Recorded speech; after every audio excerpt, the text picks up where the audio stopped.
Guys, we are back. Does this feel like it's the first time all over again? It kind of does. Like, I'm excited. I got those jitters. Yeah. I wrote a whole script for this. Same. And then I burned it. Oh. Why? Well, you got to write that angry email. Were you angry watching No, this? it was just like, it was really like hypersexual and it just, there was no whiskey in my system at the time. See, yep, that did it. Yeah, so what are you going to do? What have you been doing this is season 2, but what have you been doing like the last few weeks since we've kind of taken a little hiatus? I mean, I've been recovering.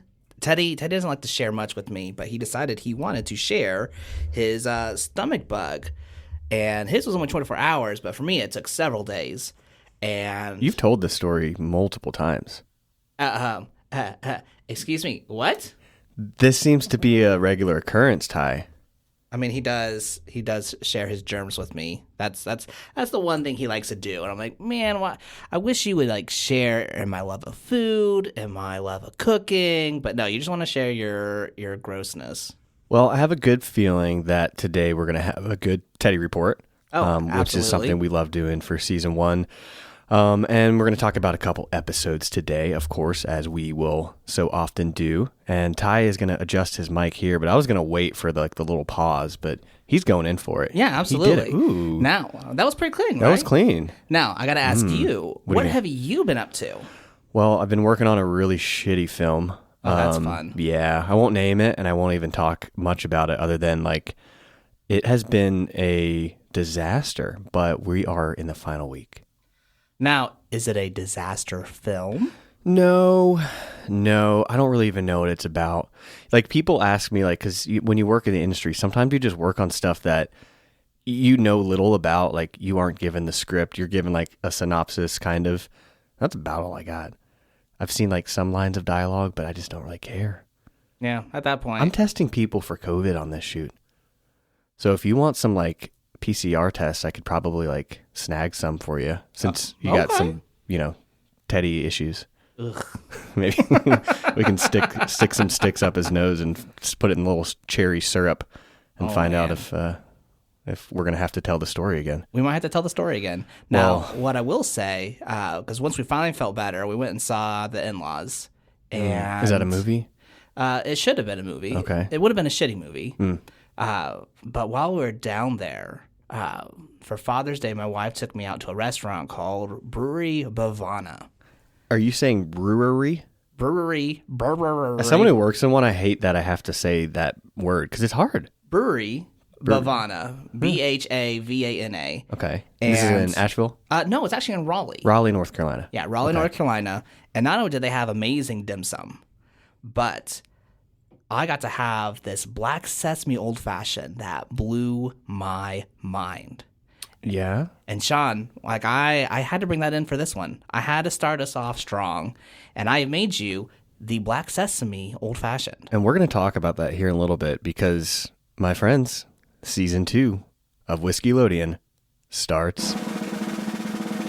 My kid is now fast asleep, I can pour myself a glass.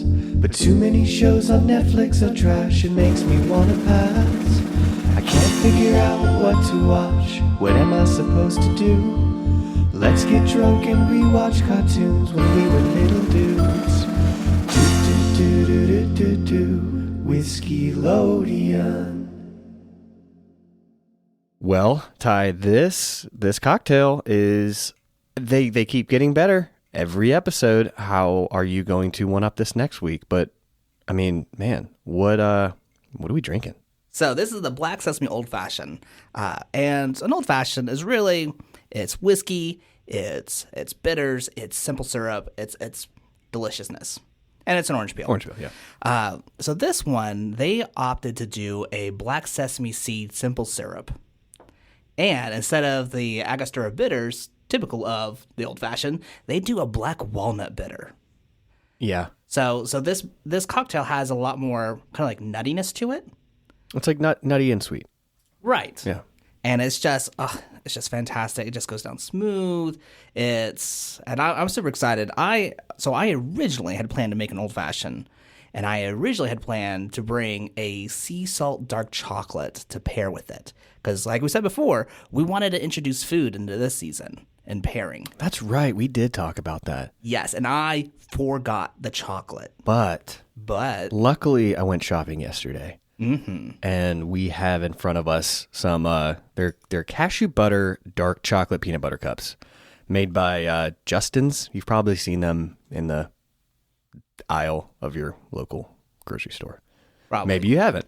But they're really good on their own, but I'm pretty excited to see what happens when we do this at the same time. Oh, yeah. And I'm actually, this works out better because since I switched to this nuttier version of the Old Fashioned, that cashew butter is going to, I feel, pair so I want well. you to do this first because you actually haven't even had one of these, right? No, I haven't. Okay, so this will be like a new experience for you.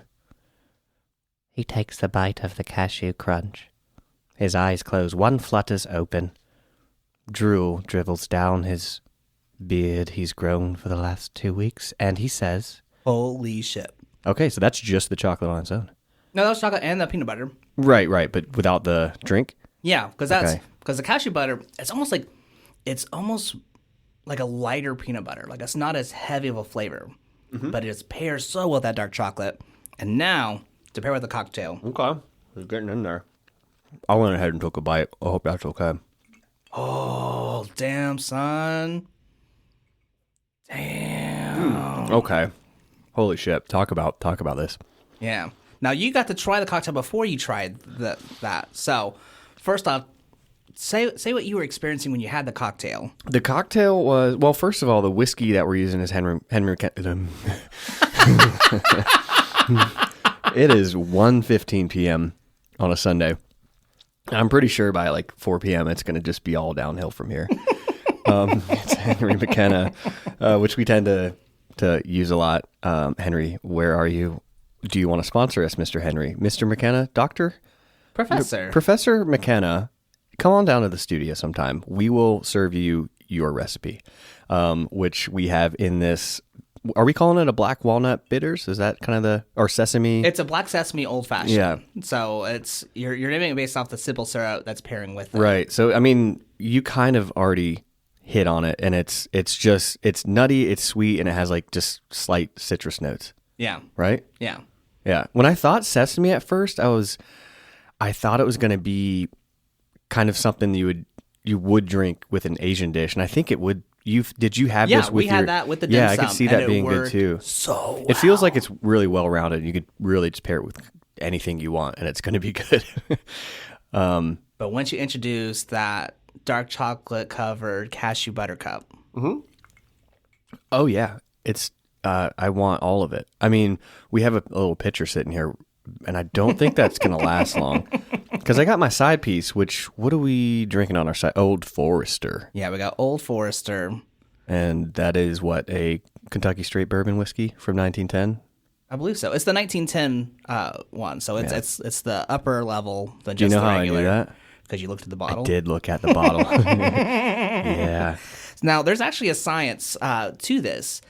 So chocolate and really anything that's fatty is going to coat your tongue in its fat. Okay. And that whiskey... And fat is a flavor. Fat is a flavor. Yeah. Fat is flavor. Flavor number 6. Flavor number 6. Oh. And whiskey, that alcohol actually cuts through the fat, which allows you to taste even more. When you say cut through, you mean like you still get all of it without any loss of flavor? Is that kind of the idea there? It's kind of like when you have the peanut butter cup or the cashew butter cup, that fat covers your mouth. So you might not get all the flavors of what you just had. But that whiskey is going to cut through. So now you're going to get the mix of the whiskey full force as well as whatever was left in the flavor of the cashew butter cup. Oh, and that's ideal. That is super ideal. Yeah.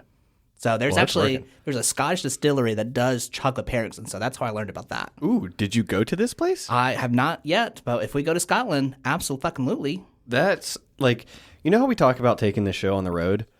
I don't want to go to like, I don't know, Missouri or one of the Alabamas. I would like to go to Scotland. Or Canada.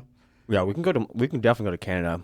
My people will be waiting Ireland, for us. Japan, India. Indian whiskey is phenomenal. Okay. And yeah, I mean, that was a good crunch. Can we get our hands on some of these whiskeys? I mean, Yeah, man. Is it just like online ordering? Like it's like an Amazon shopping cart of whiskey? Well, Whiskazon? so with the Indian whiskey, some of it's already made it to the United States. Okay. But otherwise, we might be able to order it online and just pay a shit ton. And, This is way too drinkable. This is way too drinkable. Like, we're going to finish this before we even start talking about the episodes today, which I guess we could go ahead and start doing unless we do one thing first, which we call the Teddy Report. For babies. oh my goodness. So, lots been going on with Teddy. And he's going back and forth, man. Like for the most part, he is super cute and adorable. And for our first-time listeners, Teddy is Ty's captive Pet. My purebred It's his purebred dinosaur. of a child. Yeah. You found him in tree sap, I want to say. I think more like tar. Okay. We dug him out. Yeah. Yeah. With what'd you dig him out with, though? I guess doctors call them forceps? I don't know. Oh. Forceps? What the fuck is that? That's like salad tongs to pull out a baby. There are so many words in my adult life that I learned. Hold on. I learned a new word last night, but I'm looking it up because I forgot what it was. And like, do you ever feel like you were smarter in like elementary school? Well, yeah, because I didn't have the wisdom of realizing that I was dumb. That is actually a really wise thing to say. So it's countenance. Okay, good. You don't know Like, well, I want to make sure I heard you. Did you say countenance? Am I saying that right? It's spelled count, E-N, ants. So is that countenance as in looking on someone's visage? Like Someone's facial expression? yes. So you knew it. See? I did, but you know why? Did you just recently use that word? No, it was definitely a religious thing. Look upon the countenance of Christ. Oh. And seeing as you are not, like I can understand where that's not something you Well, be we like, both aren't because it's Sunday. Yeah, and we're And we're just getting hammered. And talking nonsense. talking about Nickelodeon. Yeah. All hail. All hail the whiskey god. Yeah. So, I mean, words are hard. Words are hard. I derailed your whole story. All right, so going back to the Teddy report. So when Teddy gets mad, he's now doing this thing where it's like, you're not invited to my birthday party. And Does he know he only gets one a year? I think so, but I think he doesn't realize that if I don't go to the party, he doesn't get the presents. Or if he doesn't invite the mom, my wife. He's not quite at like Then he's dot not- connecting. Yeah, age. he's not realizing he's shooting himself in the foot. Like, don't uninvite people because you want their presents, right? Mm-hmm. But other than that, he has this new game where he pretends he's the teacher and I'm the kid in daycare. Okay. And then he goes, all right, time to take a nap. I'm like, okay. That sounds great. Oh, it's amazing. I love these games. He's 'cause kind of like giving you passage to take a break. Yeah. Like literally, he lays down a piece of bedding. He lays down a blanket. He goes, all right, lay down. Wow. And then I lay down. He goes, all right, time to get up. All right, time to go back to bed. Well, like in that order? Yeah. Like immediately? Like he'll give me like maybe 10 seconds. But literally, it's just me getting up, going back to bed. Getting up and going back to bed. You know what a nappuccino is? No. It's where you drink a glass of coffee right before you take a nap, and you take like a 15-minute nap, and then the caffeine wakes you up by the time it kicks in. It's called a nappuccino. It sounds like Teddy's kind of doing that in the 10-second version. But he needs to learn that I don't drink coffee as much as I should with as early as he wakes me up. I do drink tea. Yeah. I love tea. Yeah, we're drinking it right now. It's called whiskey. Yeah. It's the tea of the gods. Yeah. So he's playing this game with you called preschool daycare teacher. Yeah. That's wordy. It's wordy. So it's just called daycare. Countenance daycare. But he's starting to want to play these games. So like when we were driving to we were in Raleigh driving, like we'd go to like a museum and we'd bring Grammy and we would play these games. You have a Grammy? Teddy has a Grammy. Good for him. Yeah. Wow. He's what, 4, 5? He's 4, yeah. 4.5? 4.5? 4.4. It's just, is it like 4.12? Does that make you 5? Yeah, 4.12 is 5. Because I'm officially, like, my height is... 4.6 would be 4.5, and he's not quite at 4.5. How tall are you? Because I'm 4'20". I am 4'26". You're taller than me? I'm 5'6". No, you didn't do it right then. Oh, I did not. Hold on. It's 4'12", so it's 5 foot. So 4'18". So, listeners, you came here for math. You came here for learning new words. You didn't come here for Nickelodeon. Why would you? Why? On a show called Whiskeylodeon. What in the world? Yeah. Has it been fun for you to like talk to people about this podcast? Oh, it's been so much fun because they literally hear a drunk Nickelodeon rewatch podcast and they're like, that sounds so much fun. And it's so easy to talk about. It's been fun. Yeah. This has been so much fun. Yeah. I've missed it. And then like, I mean, you got here today and I was like, I gave you a hug and I was like, God damn it, Ty. Like, I got to get up at 5 in the morning. No, not that. No, just that like we're back to our like weekly binge drinking. And I've been training for a 10K, Ty. This is not going to help. But maybe it will. Maybe it will. I don't know. Because now you're going to have to work through this. This is extra. This is life catching up to you, and you have to run it down sometimes. It's resistance training. We'll go with that. Yeah, we'll go with that. Well, to wrap up the Teddy report, my new favorite game that he'll play is I'll be like, hey, Teddy, look out the window. And he'll look, and then I can like tickle him under his neck. And then he'll like, hey, Dad, look at the trees. I'm like, huh? And then he'll try to do the same thing to me. I'm not ticklish. But you have to. Did you hear that? John, are you okay? Yeah, that's the whiskey just resistance. It's resistance training. Yeah. So it's game. You're getting into a little game territory. We're having fun. Good. He's getting more laughs, and when he doesn't get what he wants, then he's like, "You're not going to my birthday party." I'm like, "Well, then you're not getting my presents." Oh, it's a trade-off. It's a trade-off. I don't think he understands. I had to invite myself to someone's birthday party when I was a kid. I remember this phone call vividly, Ty. Do tell. Story time. Basically, I mean, like, I don't remember. The names always make stories better, but I just remember, like, all my friends were going, and I was at home, and I was crying to my mom. I was like, we'll say, Timmy didn't invite me to his party. And my mom is like, well, why don't you call and ask if you can be invited? And Ty, this is so sad. I called, and I was like, hey, Timmy's mom, I was wondering if I was invited to Timmy's party. And there was like a pause. Who is this? I ended up going to the party, and I remember I was like trying to be a painter at the time, which was like a 1 week period in my life when I was a child. But I didn't realize, like, on the easel, if you have it straight up and down, everything just runs.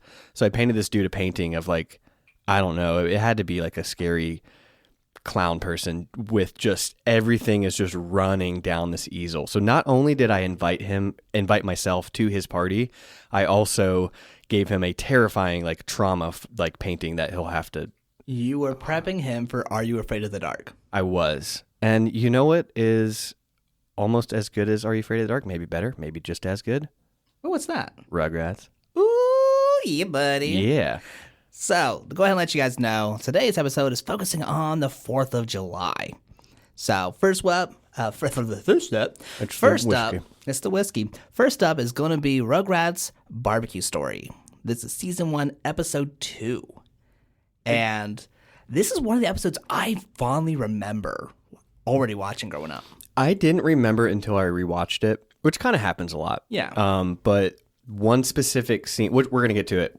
It's where Phil looks up in this abandoned chimney thing. It's a brick stove oven outside. And he just yells hello, and then all the ash like falls on his face. And it was like, I think the first time I was introduced to slapstick comedy, and I just remember like cackling as a kid, and as an adult, equal response. So 4th of July is the theme today, only because like when this gets released, that happens, and 4th of July is neat. Yeah, I guess, right? I mean, fireworks, overeating. Fireworks is like a hot topic nowadays. Yeah, having a kid, it's very much like, all right, I can accept it on the one night, but if you do it on any other night, I will fucking call the cops. Not really, but that's what I want to, because like you are potentially waking up my child. There are apps for that. It's called Nextdoor. or the Ring app, and it's always like Is the Ring app like the Ring movie? No, it's the. I mean, it can be as terrifying if you see someone at your door that is not supposed to be there.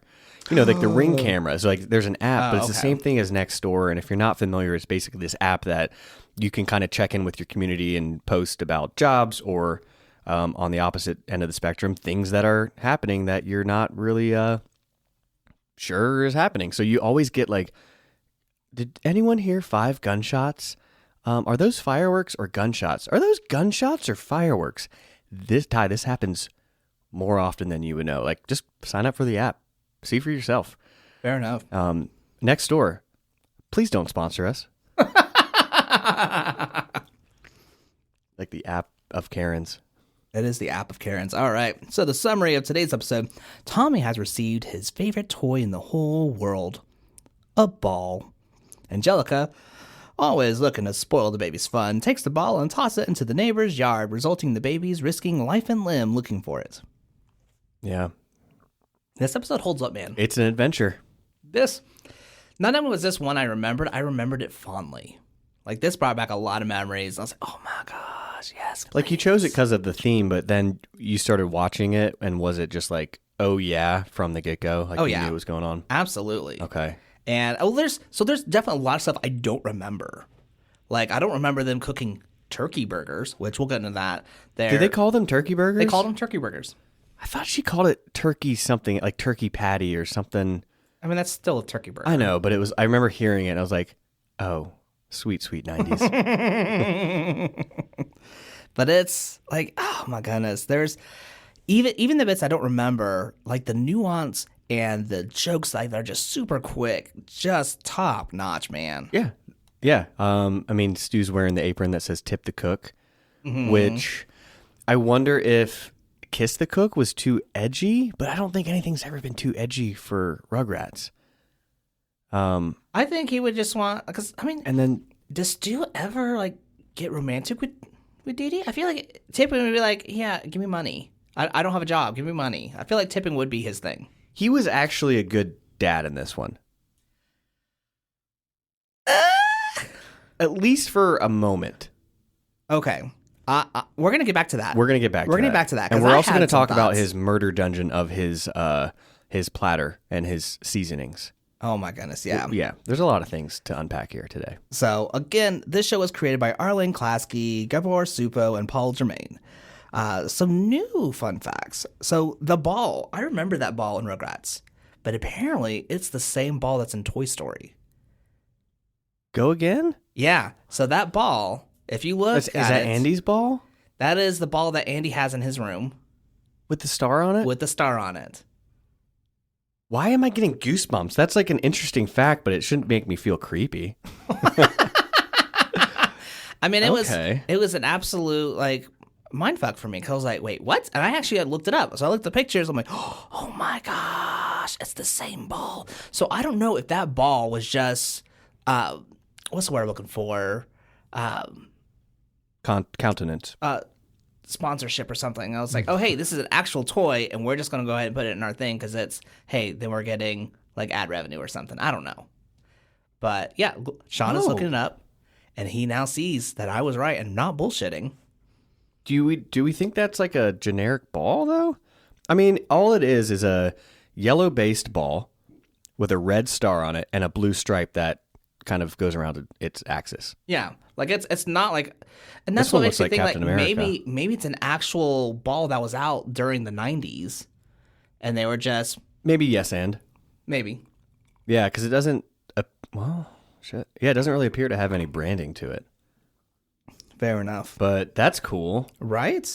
I like to think that some of these are... I mean, because you think about the creators of some of these shows, and they work together over and over again and just, cross-pollinate. It's like, hey, what if we just, like, build this into this universe ever so slightly? Yeah, I'm down with that. Yeah. Rugrats and a Toy Story universe, totally down. Yeah, I'm there.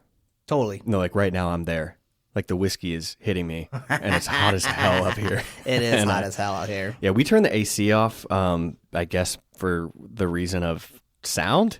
Yeah, because we don't have to have the... Yeah, it's like Home Alone AC. Yeah, it's super loud. That's the furnace. Yeah, you're talking about the furnace. It's like a furnace in here right now. So basically, you probably still hear it in the background. And I wore long pants like a moron. Yeah, what the hell? You are wearing long pants. Huh. Ty, when I greeted you today, those long pants fucked up my nutsack. It wasn't the pants, it was the hip bone. Yeah, I was really excited to see Ty, and I started doing like a thrusting move toward him, like, yeah, it's podcast day. But he went with it, and he hip checked me just right in there. And it took me out for a second. So the first hump was just like not as intense. I was like, okay, cool. I'll just do the hip thing, kind of like, oh, I'm going in. And then he went all in. Yeah, this is why you don't dance perpendicular. No. You never dance perpendicular. I may have a butt. I don't have hips. Yeah, that thrust puts the dick in perpendicular. So stupid. Oh, man, that was fun. Well, do we want to kind of go through this episode kind of beat by beat? Well, I got a couple other fun facts I want to share. Oh, yeah. So I just realized that this show takes place in California. Like, you look at the license plates and you look at the street, that's all California. Yeah, I can see it. So I'd never really ever thought about that. And then the voice actor for Angelica, Cheryl Chase, had trouble kind of getting in the role of Angelica because Angelica's a bitch. You were wondering if you were going to say it. I was wondering if you were going to say it. You were wondering if you were going to say it. I was wondering. I was like, bitch. Bitch. So she was told to envision J.R. Ewing from the show Dallas to get in character. And so that character in the show, J.R. Ewing, is someone that's covetous, egocentric, manipulative, with psychopathic tendencies. It's not that really, describes Angelica. Yeah. It's not really hitting any good boxes. No. Do we ever come to empathize with Angelica? And I'm not talking about like, oh, she had a bad day. And I mean, like maybe with her parents kind of being shitty. I don't know. I don't remember an episode kind of like Helga on the Couch that kind of opened up why she is. I mean, my only empathy, because like like if you run into like a child and you're like, wow, that child is not well behaved, I think about their parents immediately. I'm not like, oh, that kid sucks. It's like their parents probably suck. So Drew is a hedge fund person, and then Charlotte is I don't know what they do, but they seem so vacant, right? They're so focused on success that they haven't really focused on connection. And they don't even define success. It's really money. Okay, fine. Money. Because that's what Rugrats is about. It's talking about success and how do we define success. Yeah, I don't know. And so she had trouble kind of tapping into that character because of these traits? Because, I mean, most voice actors, and voice actors in general, are just like super nice. Most voice actors, we'll say that. We'll stick to that. We don't know them. Yeah, we don't know them. I'm basing off who I've met so far. You're being positive. I like it. I'm going to go with this. Oh. Yeah. And so, like, imagine yourself playing a really evil person. Like, that's very hard to kind of envision as, like, how do I make this relatable and likable? Right. Well, because no actor is, like, if you are playing a bad guy, there's motive. Like, you're not giving the direction. Like, the director's not going to say, all right, you're a dick. It's going to be more like, hey, you're having a really hard day and you're taking it out in the wrong way. Action, you know? So these bad guys don't think they're bad. Fair enough. You know? So, but Angelica, like, maybe that was the direction she was given and there wasn't much depth to it. Could be. Yeah, because she's the reason this episode happens, but she's not really in this episode. No, like, she's literally in it for just maybe a minute. Yeah, just to be a dick. Just to be a dick. Yeah. Just to get the story going. Everything. Okay, that is a fun fact. Well, let's get into the story then. I'm going to drink whiskey while you talk. Do it. Rugrats has this beautiful thing where they open up on something macro. Yeah. Micro, even, actually. It's yes and. Because, I mean, like, you have the episode with Visit from Lipschitz, and it starts off, like, inside a milk bottle, which was terrifying. Yeah. So I'm saying micro because then it goes into... I think it's macro only because the thing that we're looking at is micro to our eyes. So it becomes macro when it becomes larger to the frame. I can accept that. Yeah. All right. Nerd humor. Nerd humor. It wasn't even funny. That's all right. It was nerd facts. Wow. Are you guys still listening? Have you made it this far? Please give us feedback on our AOL website. Well, we start off focusing on a bug, a beetle, that Tommy nearly eats. And we follow the path of this beetle, who then gets tossed past Grandpa Lou and Grandpa Boris. Was Boris there? Yeah. I miss Boris. It was Lou and Boris talking to each other, and Boris, of course, is like, and we had to walk 15 miles in the snow. That was Lou. Yeah, that was Lou saying that. Yeah. But he was talking to Boris about it. Have you ever walked 15 miles in the snow? No. I had to do it one time. And it wasn't 15. It was like a half of a mile. Yeah, I've done like long stretches, but not. Uh-oh, you got a story. Yeah. Well, it's not even that good of a story, but like when I heard him say this, I was like, oh shit. Like, because my grandpa used to say that, or my dad used to say that. I'm like, I don't really believe you, and until it happened. And like my elementary school was about a mile, like a half mile from my house as a kid. Mm-hmm. And I'm walking back, and to get back, there's like a little hill you have to go up, but it had snowed, and then the snow iced over. And I'm walking, I'm like, I gotta pee pretty bad, but I can make it home. It's not that far. And I go up this hill and I slip. I try again and I slip. And I just kept slipping for several attempts. I'm like bear crawling up this fucking hill as a 6-year-old, and I'm not gonna make it.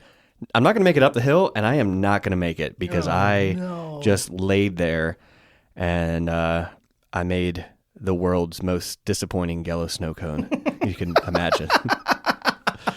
Surely you have a story.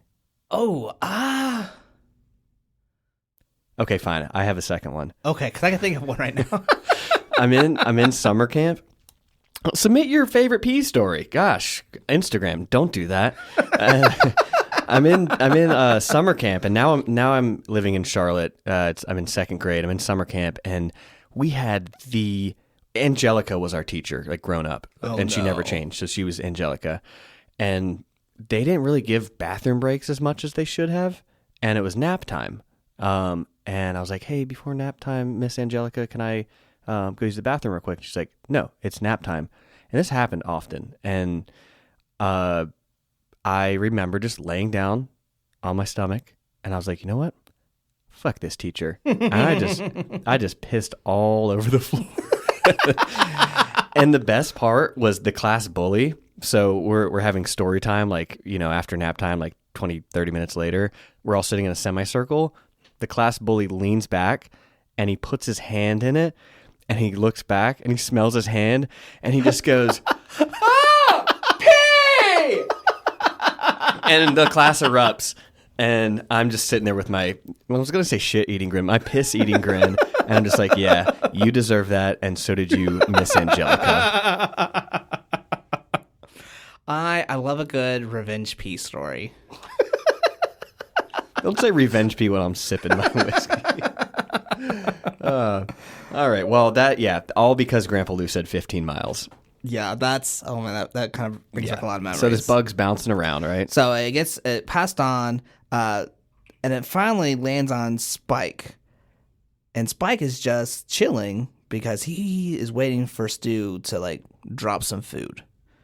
And we see Stu grilling while scatting and filming. He's filming? Yeah, he's got his film camera. I missed that. But he's also like scatting, like he's doing jazz. Yeah. It's cringy. It's fine. It made Stu likable for me for a moment. Oh. It's like, I'm a musical guy. I will randomly sing. I know you I'll will. scat. Like he will. So I was like, oh, that's relatable. Yeah. It didn't last long. So, he's filming. And then it's also really nice. I don't know if you noticed this, because it's also, the bug landed on Drew's shoulder. Oh, yeah. He lost his shit. And Drew was talking, like pleasantly talking to Howard. Mm-hmm. Howard wasn't like being ignored. He wasn't being neutral. Like he was actually like. That's a great observation. And that made me happy. I was like, oh, Howard. Yeah. Yay. It's the only interaction he'll get in the whole show. Maybe. Maybe. We'll find out. So, it was really nice to see that. So I don't know if it was genuine or Drew just wanted someone to talk to nerdy about stocks. I don't know. I think he was. I mean, he was bragging. He was bragging. He was boasting. He was. You know. It could have been anybody. It could have been anybody. Poor Howard. Now I actually feel worse. Damn it. That Howard had to go through that. Howard didn't want to be there. And then you are right. It was turkey patties. Turkey patties. Yes. Yeah, it's a weird thing to say. It's like burger patties, turkey patties. I mean, it's but still, like this was in the 90s, early 90s. So I didn't realize turkey patties were already a thing at that time. But you now have the kids, and the kids are stuck in a playpen. Well, everyone else is talking, have a great time. They're trapped. They're bored. And trapped. They're trapped. They're trapped and bored. That's the worst combination. And so the kids are like, oh, we're so bored. And Tom is like, ooh, guess what? I got a toy ball. And it's like, well, why didn't you bust that out earlier? It's like, because Toy Story hasn't happened yet, so that's and why it would happen for several more years. Yeah, so it was a future ball. It was a future ball. Yeah, so that's why. So they were super excited. And then Angelica comes in.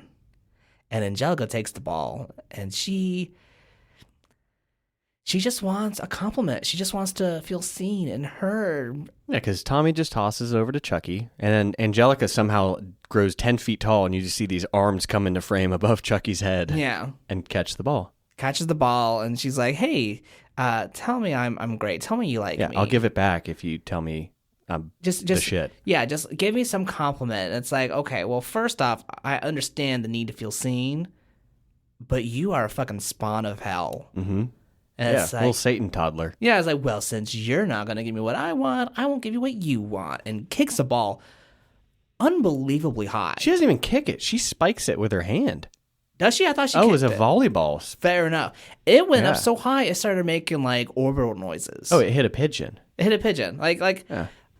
First off, how? She's a spawn of hell. That's why. That's why. But it ends up science. going not into the neighbor's yard, but the yard beyond that. Oh, yeah. Yeah. Like, to have a 3-year-old be able to do that is phenomenal. Kind of Sandlot vibes. Yeah, it gave a lot of Sandlot vibes. I mean, we'll kind of reinforce that here in a little bit. Absolutely. And Tom ain't having that shit. He is bawling. Yeah. And then, of course, Mommy Dee Dee picks him up and is like, oh, what's going on? What's going on, boo-boo? I got you. She talks to her baby in a baby voice that you would talk to your dog. I mean, aren't dogs just kids with fur? No, dogs are babies, and you're allowed to talk to them like that. They're little babies. But a baby, no. You need to put that baby with Drew and get his hedge fund settled immediately upon birth. But as Dee Dee is lifting Tommy up, he sees his ball. And he immediately stops crying because he's like, I see it. Because he's got like supervision. Yeah. Somehow he can see like 30, 40, 50 feet across. It felt further than that. But then again, from the baby's perspective, maybe. Yeah. And it's probably longer than that anyway, because most yards are not just 50 It's a half feet. mile away. And if it snows over, they're going to piss on the ground. Yeah. Naturally. Especially if it's a hill. Yeah. Yeah. Yeah. Oh, don't remind me. So that starts the adventure of, hey, I see the ball. We're going to go get it. And, of course, Tommy pulls out his trusty dusty screwdriver and breaks out of the pen. And is this the first time we hear his kind of novel line, a baby's got to do what a baby's got to do? I think this is the first time. This is season 1, episode 2, right? Yeah, this is episode 2 of season 1. Recall here. And which is kind of, it's interesting that, have we done, this is our 3rd episode of Rugrats. Yeah. And we've now covered the first 2 episodes ever. Yeah. Yeah. So, but that's the first time I think we hear him say that. And then his diaper nearly falls off. It does. Yeah. Yeah. And then he blushes. And I love how he's like, who's with me? And Phil already. And Chucky's like, always. Yeah. And then he jumps in line. Yeah. Poor Chucky. So we go from that. We cut from that to Stu's spice rack? I don't even know how to describe this. There were some. Did you catch any of the names? Oh, I wrote them down. You wrote them down? Good man. I wrote them down. Yeah, please refresh my brain or our listeners. Is anyone still listening? I hope you are. Hi. We missed you. All right. So in the pantry, there is tree bark bread. There is Ersatz herbal flavored flakes. Jesus Christ. Loose Bruce prune juice. Diet lemon. A recipe book. I remember seeing Diet Lemon. a recipe book that is showing like turkey burgers as well as tofu, barbecue light, imitation onion, just say no salt substitute. There was a no MSG symbol on something. There was a no MSG sign. Way ahead of the curve, apparently. And then the salt substitute, it was like no salt savory seaweed. Yeah. But seaweed is where MSG comes from. And MSG, okay, let's just settle this right now. MSG's fine. Yeah, it's delicious. Get over it. It's the king of flavor. Yeah. Shout out to Uncle Roger. You're not gonna grow a fucking tentacle. And if you do, you're welcome. Good. I want one. Shit. Do you know how many views you would get on TikTok? Yeah. What is TikTok? Our listeners don't know what that is. They are born the same time. No, I know. TikTok is the Instagram for younger people. I aged myself the other day because we had a TikTok event at the brewery where many, many, many people showed up. And I'm trying to tell the story to people. I'm like, yeah, there was a TikTok, and the TikTok was a famous person. And then we were busy, and they're like, what are you saying? I'm like, there was a TikTok. And I that was like because like I know how to say like I tweeted or I posted or I shared or I followed. I don't know what the verbiage or the nomenclature is for. Isn't it I TikToked? See, we don't know. No.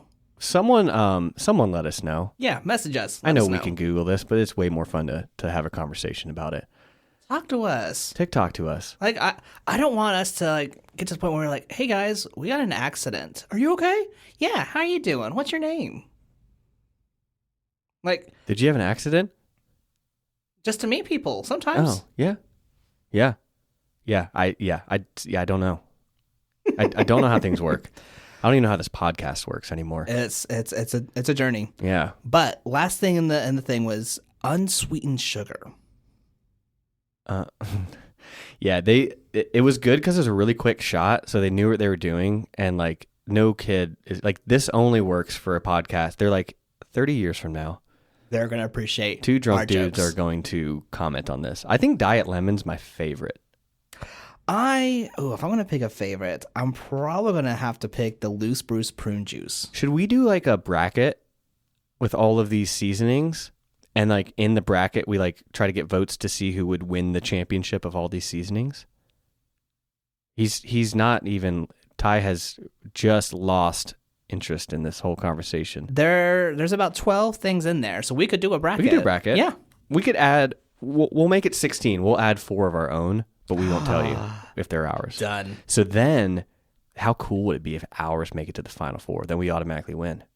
Done. And then what's the prize? There's no prize. The prize is a shout out on the podcast. But we'll have to think about how this works. We'll talk about it. Yeah. So it's basically the creepy murder dungeon of Spice Racks. It was the creepy vegan. Was it vegan? I guess it all was. I mean, they had meatless miracle sauce. Okay. I mean, nothing in there. I mean, imitation onion confuses me because onion's already vegan. So imitation onion is it's onion flavor almost that at the won't risk make you of cry. that won't make you cry. It says that. Yeah, it's like onions that won't make you cry. Man, I should have paused it. I guess that's what's happening now. I mean, that's what I did. Yeah, I did it for you. Thanks. Thank you so much. Boo. I got you. And then apparently Tommy, we'll go back to Tommy now, and they are crawling to the fence. And he apparently knows the one board of the fence that will push open. And in this yard, it's overgrown. It looks like no one lives there. I hope not. Like there are random roses with thorns. Like, do they not have HOAs here? No, the HOA was actually created by Angelica. So it would take years to develop. That bitch. So, all right. So now we cut to Chucky, and he's wanting to go back, but they don't just cut to him like, "Hey, I want to go back." They cut to inside his mouth. it was the most bizarre shot. Jarring. It was. I thought about that too, and I watched. I was like, it was creative. Like that's what Rugrats does, and they have these shots. But that one to me, so I mean, really picture the perspective of the uvula, which is the little dangly thing in your mouth. Like, yeah. Picture that having eyeballs, and that seeing out of a mouth. with like his two little teeth his little and his beaver gums. teeth. Oh Yeah. my goodness, it was And terrifying. It was for like a second, if that. Yeah, Because he says what? and even one word, even the 2 words? audio, and he goes, "I want to go back," or "I've had enough," or whatever it Yeah. was. But it's like it literally. They even cut to how his vocal It would sound. reverberated. It reverberated, and then it went back to him just being normal. I was like, why? Why would you do that? If you get a chance, go watch that again and tell us if you think that was jarring, or tell us what you think. I mean, it was weird. I'm glad you mentioned that, because my first watch through, I was like, choices they've made. That was a choice. That made the final cut. And so that's when we come to the brickwood fire stovetop that you were talking about, where Phil comes in, is like, hello, and gets ash all over him. Yeah. We then cut to Chucky, who gets stuck in a log and like can't get out. Yeah. So finally they pull him out, and Chucky He has loses he loses shit, dude. Oh my goodness. And Tommy, I don't know, Tommy kind of gave me Stu vibes by not caring about Chucky's feelings. He didn't have a chance to care because, He immediately sees his ball. well, Chucky, he asked if he's all right. And then Chucky, that's where he loses shit. He goes, am I all right? Am I all right? You made me do this. You made me do this. You made me get stuck in the log. And all for what? Where's the ball? That question, I think, like if he didn't ask that question, I think Tommy would have chimed in and been like, oh man, you're my best friend. I'm sorry. But he asked, where's the ball? And Tommy saw it in that moment. And being a baby. Because the creators of the show wrote the script. And that's how it happened. Okay. Moral of the story. It happened. But yeah, so they see it. And oh my goodness. The babies end up tossing each other over the fence. These babies are incredible. You have Chucky, or not Chucky, you have Angelica that can spike a ball up in the air, dozens of feet in the air. Yeah. You have babies that can toss other babies over a fence. When you say toss, I think we're downplaying it.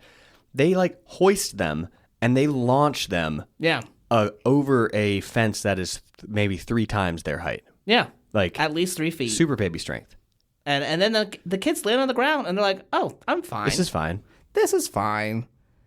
And that's when we get to the other yard, and that's when we see a bulldog. Well, we see the house. We paint the picture. We Yeah. see this large hill, this mound. We see a empty bowl. We see a bone, and we know We see chains. We see chains. They're like, oh, okay, this is Sandlot. yeah, this is Sandlot.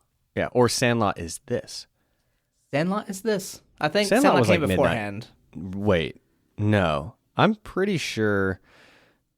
All right, you want to take the side that Sandlot came first? I'll take the side that Sandlot came second.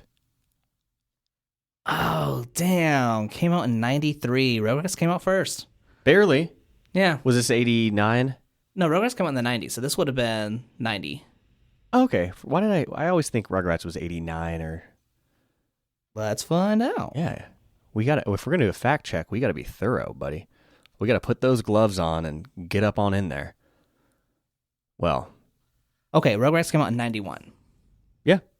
And this So- is season 1. Yeah. Okay. So, yeah, just 2 years apart. So Sandlot is basically trying to pull a Rugrats. Wow, Sandlot. I thought you were better than that. Just kidding. Steal like an artist. It was brilliant. We can like both.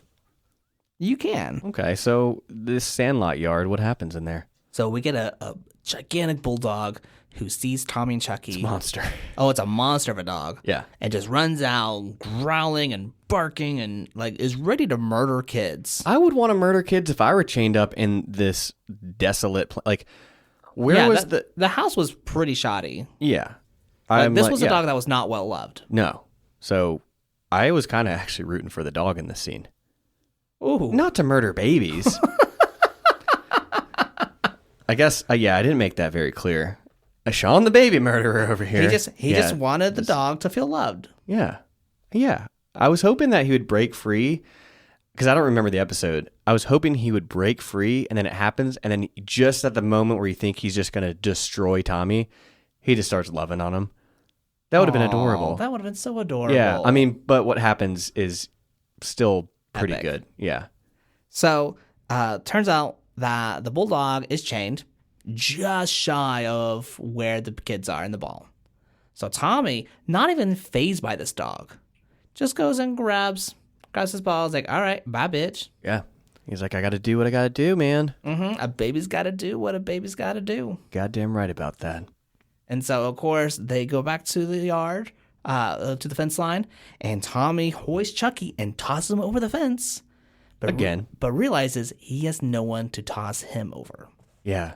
And that's when the dog is pulling on his house and breaks the house out of the doghouse. Yeah, breaks the doghouse out of the ground. It was, what was it, like nailed in? It doesn't matter. Yeah. Doesn't so matter. now the dog is coming and is basically dragging the house as it gets closer to Tommy, and Tommy cries. Yeah. Now, let's cut back to the parents, because Phil and Lil duck. Like, they are running out. They run to their parents. Yeah. Like, they leave Chucky and Tommy to die. Yeah. And that's when they hear Phil and Lil crying, like, wait, where's Tommy? So they didn't hear Tommy cry. They saw Phil and Lil. And I loved this, not because I didn't love Phil and Lil abandoning him. Mm-hmm. I love that Chucky, the typical scaredy cat, stays. He is a ride or die. Oh, he arced in that. I mean, he's going to go back. He will always be afraid. Yeah. But when it counts, he sticks it out. Yeah. Chucky, man, you are our MVP of this episode. Chucky, if you're listening to this podcast right now, you don't have to sponsor us, but come get a drink with us. Yeah, we'll buy you a drink. Yeah. If that sounds scary, we'll do something. I don't know. Everything sounds scary, though. Chucky, do you like whiskey? You have to. I don't know. I think Chucky might be an IPA kind of guy. Why? Well, because he wears glasses. So no, I think he'd be too scared to adventure out into liquor. So I think just beer would be his safe space. Blue Moon. Yeah, Blue Moon. Yep. It's Blue Moon or Red Stripe. Ew. Because of red hair. I know, but still, ew. I don't know. I'm just making conversation. And I appreciate that. Yeah, man. But anyways, so now we cut to Stu. And of course, he's just grilling, not paying attention. And then he's like, oh no, the kid's gone. Because Dee's like, Stu, help me This is the moment I'm talking about where I'm like, okay, when it came down to it, immediately he was like, oh. He dropped the burgers, fine. But this motherfucker's looking in a trash can. I don't know, maybe he thinks he's got a trash baby. Okay, fine, but that's still... we're not even done. We're not even done. Okay, so... You have the platform. I am going to sit back and sip my whiskey, and you get your monologue out, brother. We're going to come back to Stu. But he's now looking in trash cans for his kid. But Spike finally hears Tommy's cry. Mm-hmm.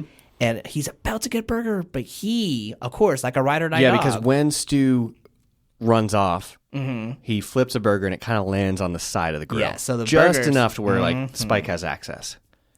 But Spike, he loves Tommy. Yeah. And of course he got into some things. Like he ends up tackling and dumping the drink cooler. It's hilarious how much they wrote him as a dog in this scene. Because I mean, often, he's like personified a lot. In this scene, no, he just destroys the whole party. The drink cooler throws everything off for the picnic no table reason. For no reason. The path he takes is absolutely absurd. But he gets on the picnic table and he's able to see where Tommy is. Yep. And he leaps over and dives.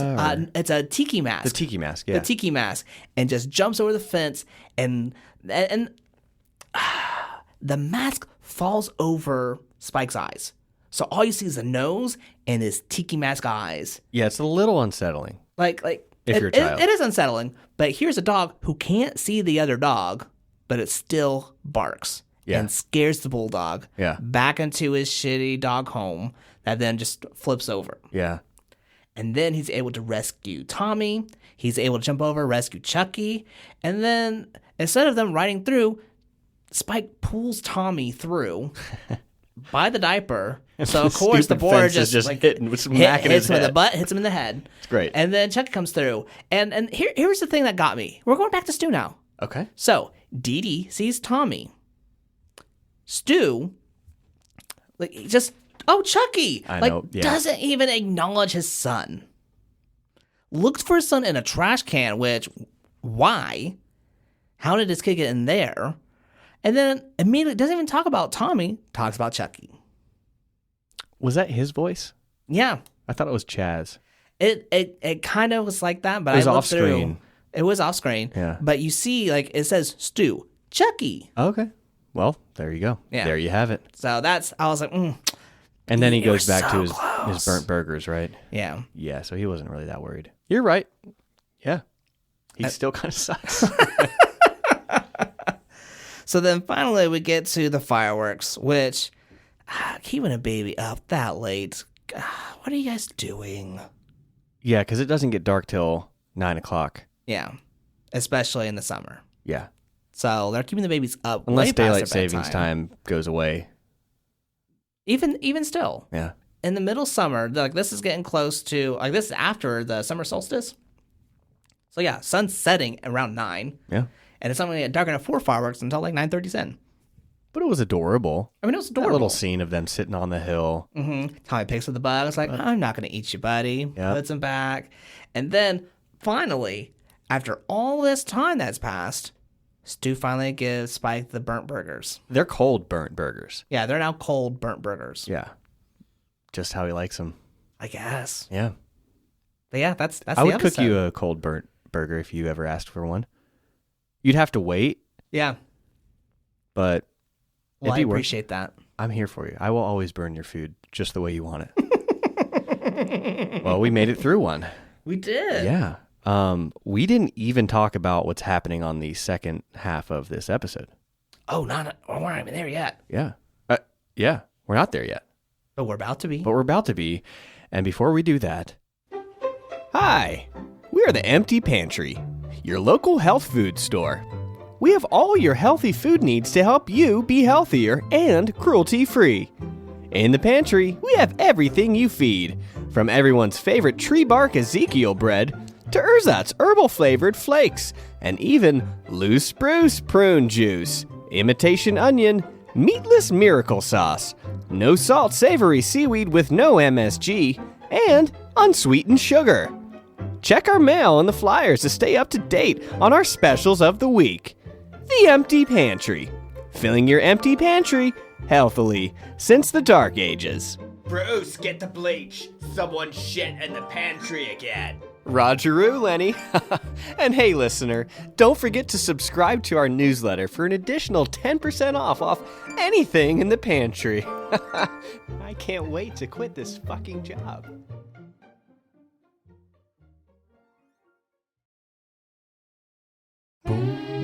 Whiskeylodeon. Whiskeylodeon. Whiskeylodeon. Whiskeylodeon. Do you hear that, Ty? I honestly, I don't know if I do. It is the sound of the AC and the fan on because it is hot as balls. Ungodly. Yeah, and speaking of balls, here, catch. What's this? What? What the fuck? Did you hand me? Is this a penis edible? Is this? No, it's not. Don't eat it. Don't eat that. Why do you? Why? Because I wanted just an honest reaction. I'm getting it. So it is a inch penile figurine. Never heard penile figurine back to back. Yeah, your face was. Yeah, that's all I wanted. That's all you want. Yeah, I mean, I could tell you why I have that, and I mean, it's kind of funny, but at the same time, it's like that's all. That's all it needed to be. Yeah. Yeah. All right. Do you want to know why I have a tiny? Yes. Tell me why you have a little. glow-in-the-dark dick? Oh, it's glow in the dark. It looks like it could be. It is not. Ty just wrapped it around. He wrapped that dick around his hands. He wrapped his hands around that little penis and put it up to his eyeball to see if it would. Thankfully, it did not squirt. No, god damn. He's the one who took it there. Remember that. No, there was a housewarming party years ago with one of my very good friends. My buddy Brandon and I decided, like, hey, let's go to the store and like find something that we can plant in bulk around her house. So we found these little fake crawdads, little rubber crawdads, and we put them everywhere. Like, and they're a little terrifying. So we put them in like the shower, like just popping out, and like they're crawdads. So they look very real. And it took her a little bit, like maybe a day or two, and she's like, "What the fuck are these crawdads?" But she knew that it was us. She was just like, "You guys did this." We're like, "Yeah." Well, years later, and Ty, you were actually here at this party, and you've met this person. Oh. This was a few weeks ago. Yeah. This happened. That's one penis. I have found like 20 dicks all around my house, just planted everywhere. Like I have this like salt scrub in the shower, and I go in there to grab a scoopful, and like there you go, in my hands, a little baby dick, just covered in salt. Let's not call it that. Okay. I'm not talking about a baby. Like, yeah, fuck them kids. Not the verb. But yeah, they're everywhere. So I actually just found this one today, and I was like, you know what? I'm just gonna throw this at Ty during the podcast to see what happens, and I feel like we've made a breakthrough. I love it. Yeah, we'll post a picture of it on our Instagram. Maybe will they take it down? As long as you don't show nipple, but it's free the nip, not free the tip. Because that's the world we live in. That's where we live in. Yeah. So yeah, little tiny plastic dicks, perfectly fine. That's gonna look really weird on our ensemble.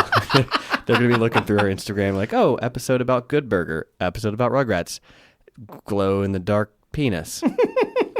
Okay. Yeah. How do you tell people what a podcast is about? I think that's exactly it. It's like, oh, it's drunk people talking about Rugrats or Nickelodeon, and sometimes there are miniature penile figurines. I think we need to change the episode title to that. No one's gonna understand why until they get to the hour mark of this episode. Well, speaking of fireworks. Yes. All right. So our next episode is The Adventures of Pete and Pete, Season 2, Episode 1, Grounded for Life. Were you a big fan as a kid? Honestly, I don't remember watching a lot, but holy shit, I love this episode. I'm with you on that. Like, I did watch it, but not as, I mean, we've covered a lot of episodes so far, or shows so far. Those ones I think I'm more passionate about. This one is like the first one I can remember that we're talking about where I don't have as much love for. You but don't have the you passion just said behind it though. Like, holy shit! Like this episode held up. Like it was good. Yeah, I'm laughing. Like I'm laughing through and through. I was loving it. Yeah. And just as a preface, I know a lot of Nickelodeon's content is on Paramount Plus. This show was not, so we found it on YouTube. If you want to watch it too. Yeah. Which I don't know how it is on YouTube. I don't know, because it's so. We'll go ahead and get in here. This was created by. What's really great about this moment? No. What? I realize. Okay, go ahead and say what you want to say. Well, every time you have to do research or look on your laptop, from my perspective, like because I see Ty and he's got his laptop and he's got his mic in front of him, he's typing, but when he's behind his mic. He's looking at his laptop, but for me, all I see is the little tiny penile figurine. So it always looks like you're just looking at it anytime you're looking at your laptop. Are you looking at your laptop or the little peenie? You'll never know. That's fair. Yeah. So this show was created by Will McRobb and Chris Viscardi, which, if you remember, were also part of All That. Oh, right. But so what had happened was in my show notes, I had those guys as creating Rugrats on accident because I put it in the wrong spot. And then turns out when I corrected it, but the right people, I did not put Will and Rob in the right spot either. So. See, I do read the show notes. Thank you. Sometimes. Yeah. But yeah, so this episode, the summary is Little Pete interferes in Dad's lawn competition with his neighbor and gets grounded, but then hatches a plan to tunnel out of the house. In the process, he meets his new neighbor, Nora F. Mecklenburg, who is unhappy with moving to a new town. What a name. What a name. I have a question. Answer. And like avid Pete and Pete fans are going to probably cringe at this. They're both named Pete. Yeah. Do we know why? We have not found out yet, but if this episode's any indication, we're going to have to cover this more often. Okay. Like, we don't know because we haven't watched it enough. But do we think that there's an answer for that? I guess Is one of them adopted? No, like, yeah. So we don't know. Again, it's probably cringy for like avid, diehard Pete and Pete fans, which I don't know if there's a lot, but. Well, that's the thing. For those that are diehard fans, they're gonna be like, "Oh, thank you for covering this." Oh, you guys don't know, and they'll probably be the first ones to actually message us like, "Look, guys, love your podcast. Here's what you need to know about the Adventures of Pete." Right, and like, another thing too is like Little Pete's Petunia, the tattoo. Yeah, and they talk about this in the Orange Years. Mm-hmm. We don't know how he. Do we know how he got this sleeve? I mean, it's not. It's a tattoo. I can't really call it a sleeve. But. Originally, it was just like a peel-on thing, but I guess it was just getting too expensive, so they ended up. I guess it was a sleeve. I don't know. No. In real life, it's not a real tattoo. Right. I mean, in the show, like, how did this little kid get this tattoo? We don't know. We got to find out. Yeah. So you and I are gonna have to start watching it from the beginning. Yeah, we're gonna preface this episode by saying like we are novice Pete and Pete fans. We liked it as a kid. We like it now, but we never did as much research as we did the other shows. Is that fair? As well as things that this wasn't one of the shows we watched consistently as kids. Right. We might have caught like an episode or two, but coming back, man, it holds up. It is. Oh, this episode's solid. fantastic. I was laughing. I forget that Big Pete is always the exposition and the narrator of the show. Like his problems are more grounded, whereas Little Pete's problems are more imaginative. And it makes sense. Yeah. Yeah. Okay.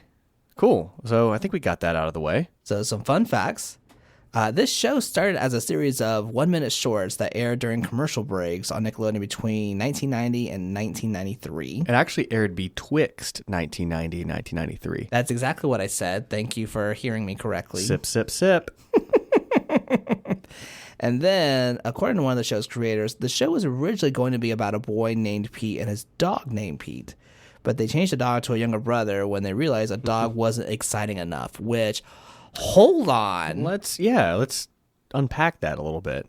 That's some fucking bullshit. Yeah. I mean, they could have given the dog a voice. They could have done... Wishbone? No, what's the one that came out with Elijah Wood? Wilbur? Lord of the Rings? No, where he's basically going through a psychotic Eternal break. Sunshine of the Spotless Mind? And motherfucker. All right. Wilbur? I think. You're looking at the penis again.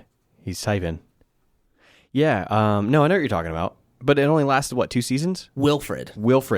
That's it. They could have just done that. So instead of having Artie, which we'll talk about him, they could have just had him as like a human person in a dog suit that was just representing his dog. But alas, it still works. It still works. Yeah. So, going back to the fun It was the facts. 90s, man. We got to give people the credit. You know. Yeah. They were doing their best.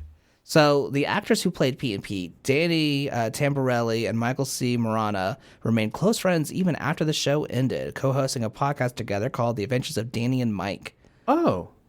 This is a podcast we can listen to? Yeah. Oh, okay. I'm definitely going to check that out. Yeah. Is this a rewatch podcast?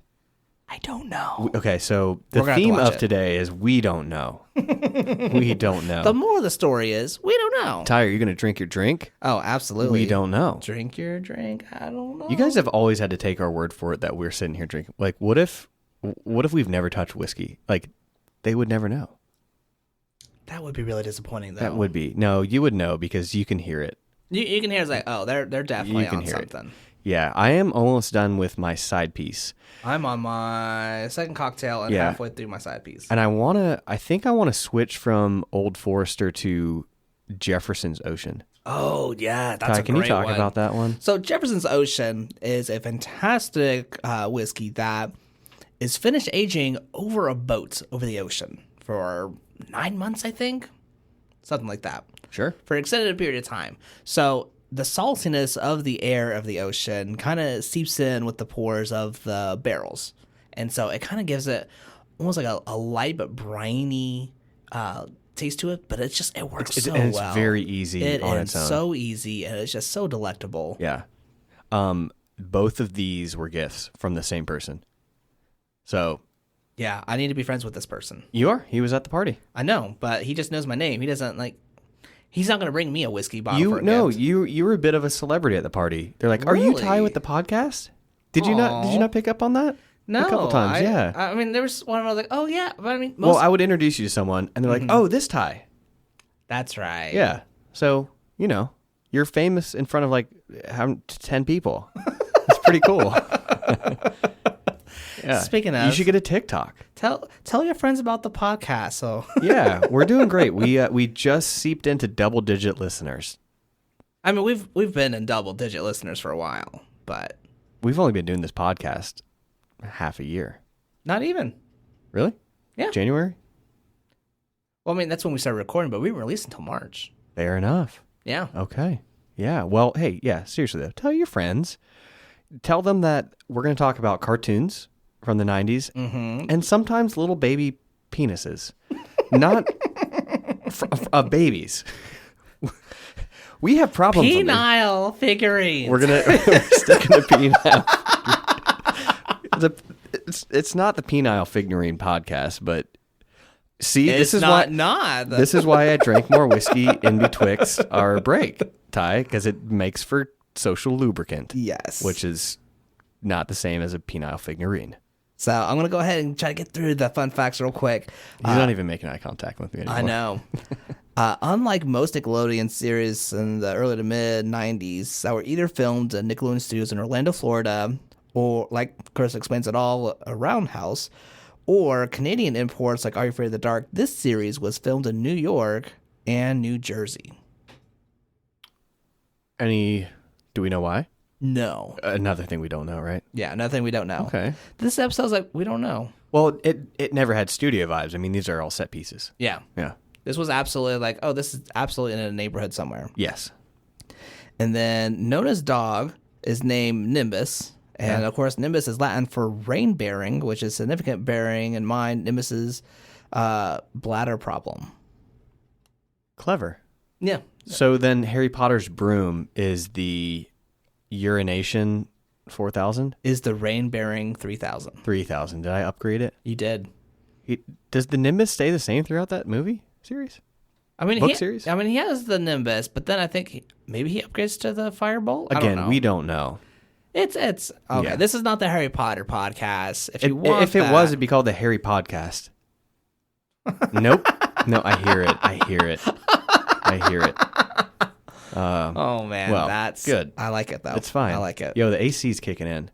And I feel so much better. Great. Do you feel good? I do. Yeah. That first half of the episode was a little rough. Yeah, we were dehydrating on the spot. We're gonna record for 12 more hours this whole episode, even though we don't know anything about Pete and Pete.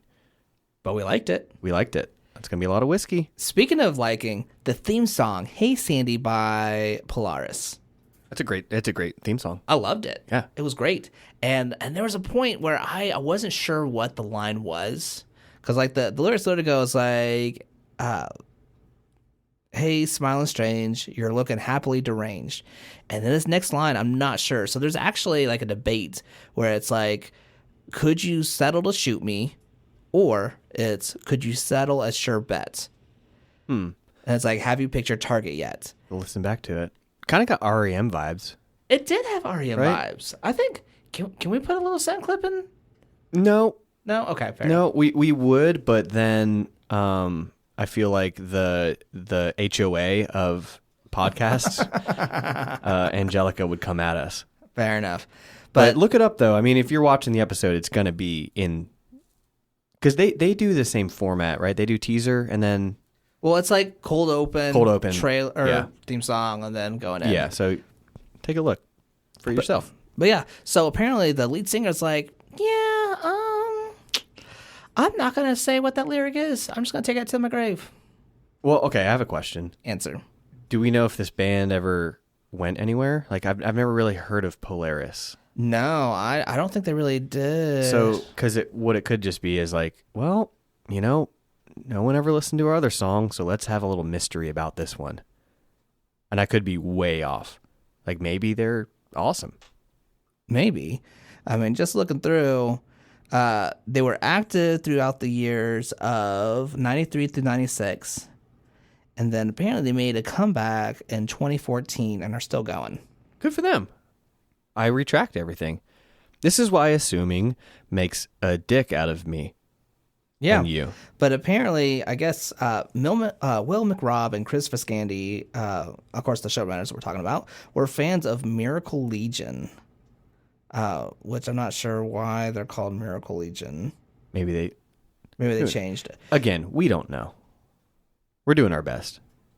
Your head's gonna explode, Ty. Oh, they were running with legal issues with their label, so that's why they had to change their name. Oh, Polaris is a camera, I think.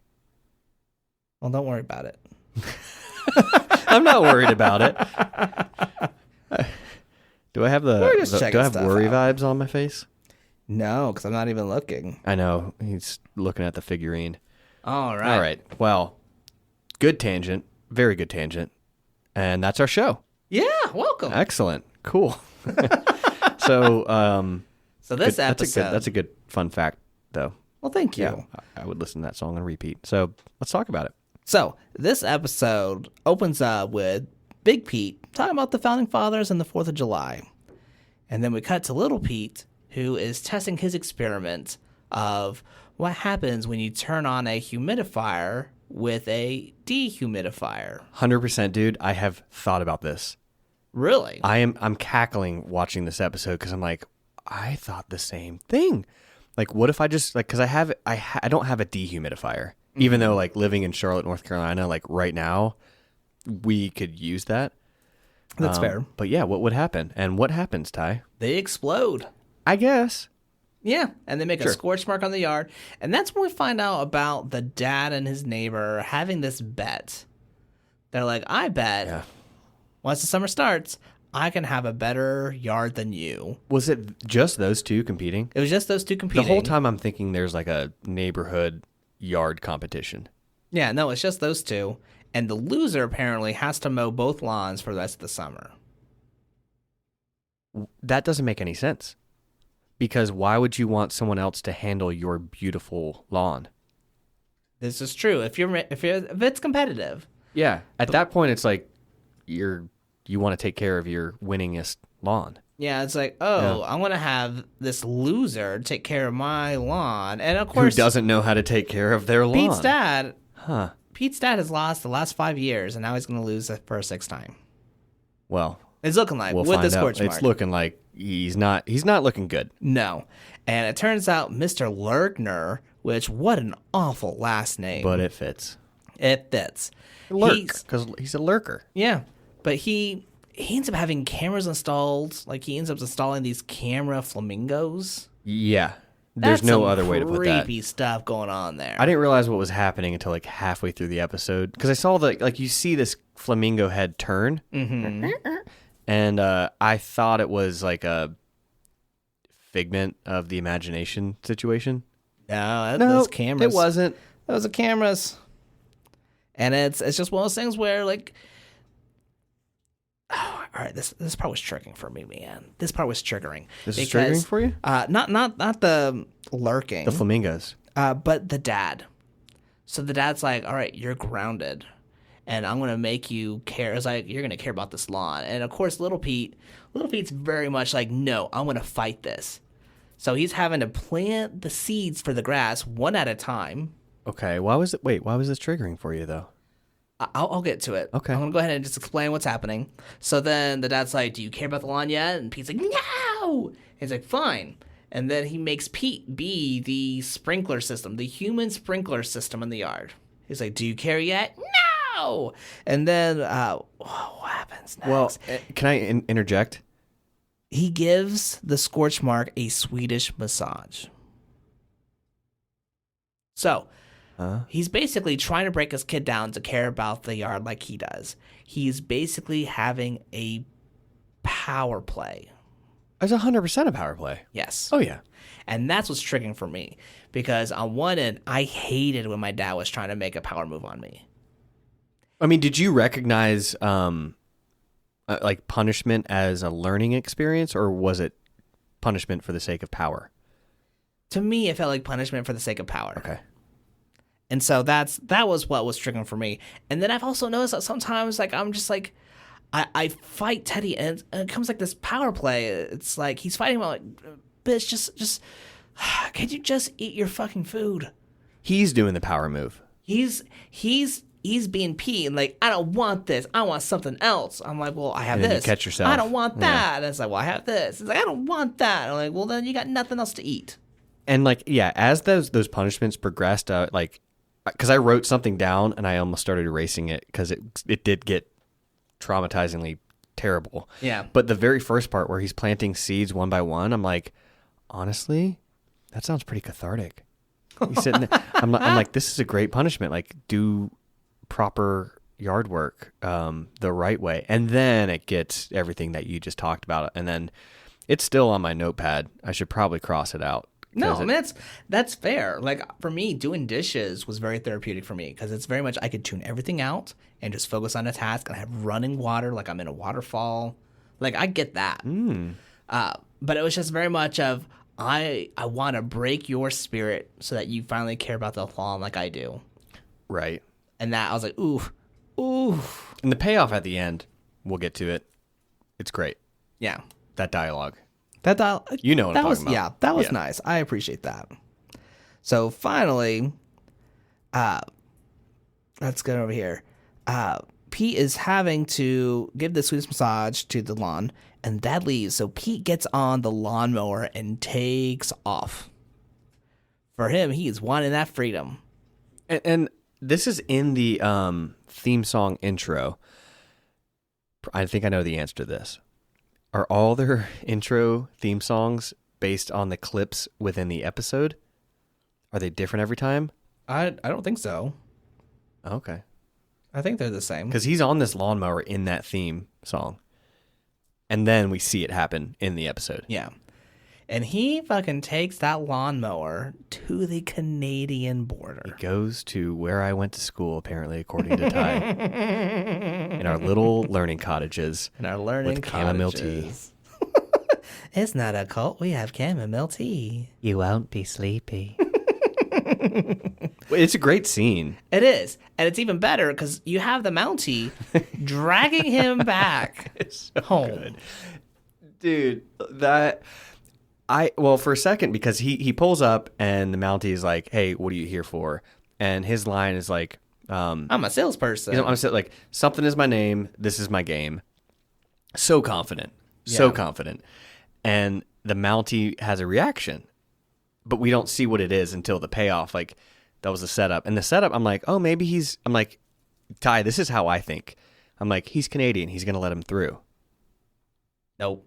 No. What happens? He drags his ass back home. What a punchline. Oh, my goodness. And the dad is furious. Obviously, a Mountie's on a horse. Yes. And even better yet, so you have the parents trying to figure out where their son went. And so I know the mom had a metal plate in her head. I know that because of this episode or the theme song introduces mom's metal plate. Right. And I'd seen a couple episodes before, so I knew about the metal plate. Right. But she's basically picking up police, like comms. Yeah. Trying to figure out where their kid is. That's how they find him. But they don't. They have an you're idea, right. but they don't find him until he's dragged back by the Canadian Mountie. You're right. It made no impact on the plot. Not at all. But it was hilarious. Something. And that's when the dad's like, you're grounded. He goes, for how long? It's like, he pauses. Is he going to be, like, is he going to have mercy? Or is he going to be a parent? A month. No, that's like being grounded for life. And like, you have Big P and the mom like, but he's going to miss the fireworks. And the dad gets sarcastic. He goes, yeah, he's going to miss the fireworks.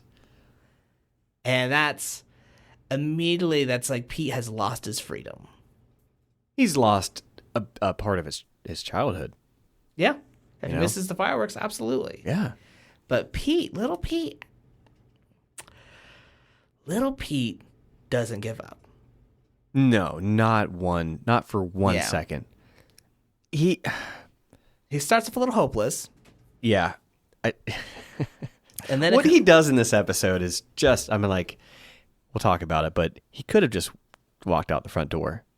But apparently his dad has set up all these sensors. So what? He's already a rebel. He took the tractor trailer, whatever, the lawnmower, yeah, to Canada.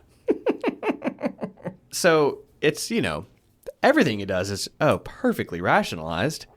And if you don't know sarcasm, you've just been introduced. So what happens after this whole, you're grounded, you're not going to see fireworks? He's grounded for a month, or grounded for life, according to Pete. And as he's going back, that's when he just sees a glimpse of his new neighbor, Nona Mecklenburg.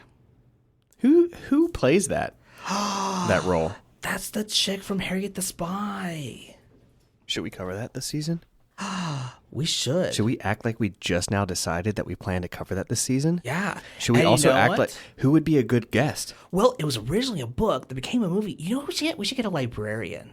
I know a good librarian. Wait, you might be... I'm married. You're married to a librarian. I'm married to a librarian. This, everyone, is an epiphany we just had. Oh my gosh, we should have my wife on the podcast. We're going to do it. Done.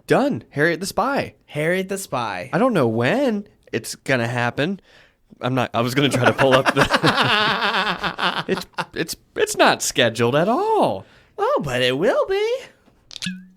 Ooh, that was nice. That's a celebration top off. That was nice. We're switching to Jefferson's Ocean here. Oh man, it's really good neat.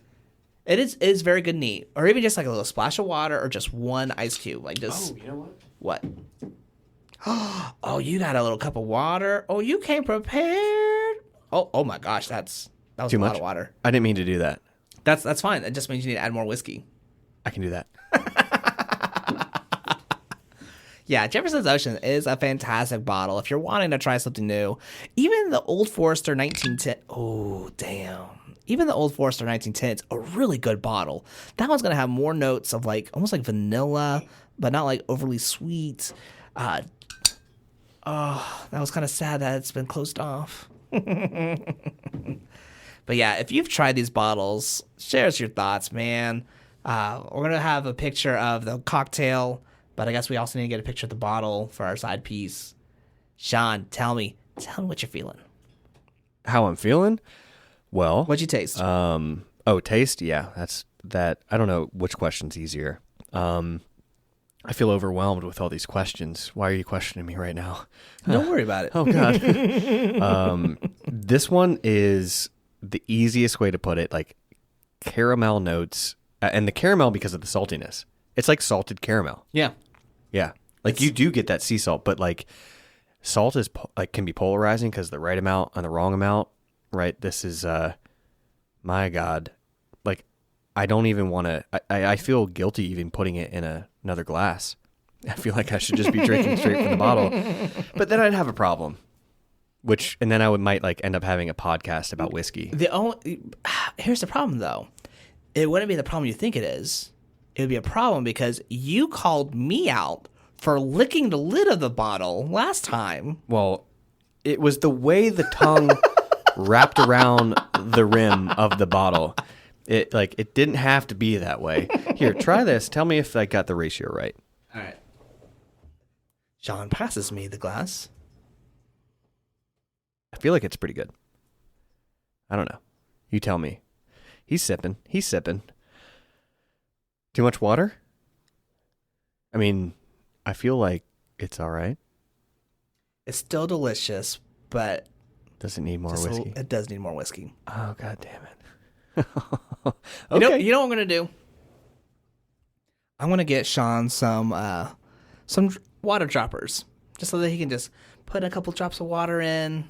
So I appreciate the credit that you said it came prepared with water, that you think that I was going to put this water in there, but that's my, like, don't stay dehydrated water, which I haven't touched.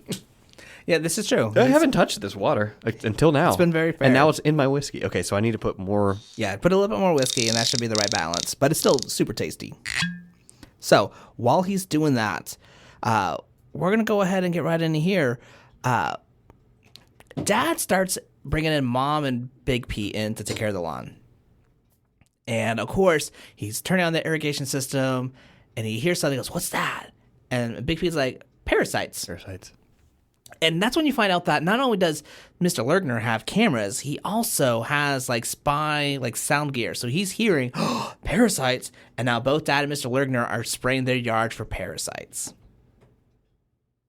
Yeah, they're logical fallacies left and right. I love how consistent Nickelodeon is with making the parents and like the adult people so fucking stupid. It's hilarious. It's so good. And Big Pete in this episode, he has some fun things going on. He does. Yeah. Because he has to get, well, I'm getting ahead. You are. So let's cut back. We are then reintroduced to Nona. Yep. Because her dog, Nimbus, is just standing over Mr. Lergner's yard. And Mr. Lergner sprays him. It's like, bitch, get off my lawn. And that's when Nona's like, asshole, he can't pee. He's been holding in for all these days because he can't find a good pee spot. And fun fact, dogs' brains are a third of the size of humans. And they may not be as smart, but they're 10 times nicer. Oh my goodness. Something like that. That was beautiful. I was like, holy shit, like mic drop. Yeah, that was a Spitfire. Like, if I have a girl, that's how I want. Yeah. Yeah. I want that model. There you go. So does a Spitfire that's like, I'm not going to take your bullshit. I can take your bullshit. Not going to take your bullshit. Oh. It's a beautiful thing. So we now cut from that. Because here's the thing. When Mr. Lergner sprays the dog, she's like, are you some kind of serial killer? Does she say that? She does. She accuses him of being a serial killer. She goes, no, dog pee's just detrimental to my lawn. She's probably Not right. incorrect. We both said the same thing without saying the same thing. Yeah. She's not incorrect. Like, because we talked about those cameras, right? The cameras, the sound gear. But- he has a but cave where cut he's to his able to see cave. everything. The saltiness of this is driving me insane in all the right ways. I am ecstatic right now. Like, I want to stand up and record the rest of this podcast. I mean, if that's what you want to do. No, I don't want to do that. Hashtag feminism. Should we do a feminism episode with Clarissa explains it? Clarissa explains it all. Clarissa. If we do, we also got to do The Secret Life of Alex Mack. Yes, those two. Done. Alex Mack, where are you? Can you be my wife? Larissa Olenek. Ugh, my heart. I know. Well, we could. I think we are doing that episode, right? Yeah, we're gonna cover Clarissa Explains It All as well as The Secret Life of Alex Mack. Awesome. But let's just do them together. We'll just make pair them up. Yeah. Done. It's gonna be great. All right, so getting back in here, this is where we are reintroduced to Artie, and how I understood Artie was just the personal superhero, the strongest man in the world. Was just like it was. I have some thoughts about Artie, but in this one, he's interacting with the dad, and basically Pete's in jail, and so this is where he gets to talk through a plexiglass. Okay. To little Pete. Describe what you mean by jail, because this scene is brilliant. So in prison, we're assuming, because we've never been to jail, it's depicted in TV that they have this thing where you can pull up a phone and you can talk, but you are separated by a plexiglass. Right. And so they have like a ping pong table set up with a plexiglass What's a ping pong table? that he has to talk to a phone. And that's when Artie gives little Pete, a little ant farm. He's like, oh, it's something you can dig. And I guess he was trying to give little Pete an idea, but he didn't catch that at all. Yeah, it was a play on words. It was a play on words. And so now little Pete's looking at the ant farm and is like, oh my goodness, you guys are just as stuck as I am. But he sees how they're digging. And that's when he gets the idea. He's going to dig out of the yard into Nona's yard to escape. Cool. And he uses a Statue of Motherfucking Liberty to dig that tunnel. And like the original surface where he's at, where are we? In the laundry room? Are we in his bedroom? It's somewhere? in the basement. It's in the. I mean, and there's concrete, so he's digging through concrete with a Statue of Liberty. Did he not watch Shawshank Redemption? I guess. I mean, how would he? He was so young and not able to see rated R movies. Is it rated R? I'm pretty sure. There's a lot of swearing. Yeah. Yeah. But anyway, so he's digging through. And there's so many things. His plan, he's got a week to dig through to the other side. And that's pretty quick. That is very quick. but he is using Christmas lights to light the way. He is breathing, getting his oxygen through the sprinkler systems. Would you not have oxygen under the ground? I know the answer. We don't know. We don't know. And then, in order to dig even deeper, he's using fucking dynamite? Yeah, so it's really easy for small children to get a hold of massive weapons, right? Yeah. And is he telling his older, like, Big Pete all this? Because Big Pete He has to. Because Big Pete has been taking the dirt and hiding it elsewhere. Right. Hide some of it in a coffee cup or a coffee... he disguises it as coffee grounds. Yes. And then he's like hiding it somewhere else. Like he's... Well, he takes it in his shirt and he walks outside and lets it all go. And then he's like, and then I discovered my passion for art. And he's doing clay with dirt. Maybe it's clay. Maybe it's just dirt, but he's doing dirt pottery. I mean, and it's an immaculate... Oh, giant, it was a beautiful bowl he was creating. Whatever it was, yeah. It looked like a planter. It did. Like that was amazing, actually. Yeah. Like if I had to mess with dirt and if I can get into that, done. What else do you need in life? Congrats, Big Pete. Yeah. So, I mean, thank you, Little Pete, for helping unlock Big Pete's passion. But it turns out that as he's digging through, he actually ends up able to talk to Nona through the sprinkler system. Yeah, because he's saying something like, I'll, if I ever get out of here, I'll cook you a steak or something. He goes, ooh, I like mine a certain way. And he goes, who are you? And it doesn't show her looking through it. They had to use like a doll or something like that because it is stagnant. It is creepy. It is unsettling. I have to imagine the same way that she looked through that sprinkler system was the same way that you held the penile figurine with your hands to find out if it was glow in the dark. Okay, fair enough. We've made that relatable in this episode now. We've tied some loose ends. Yes, we did. We did. I'm proud of us. Are you? I'm very proud of us. Yeah.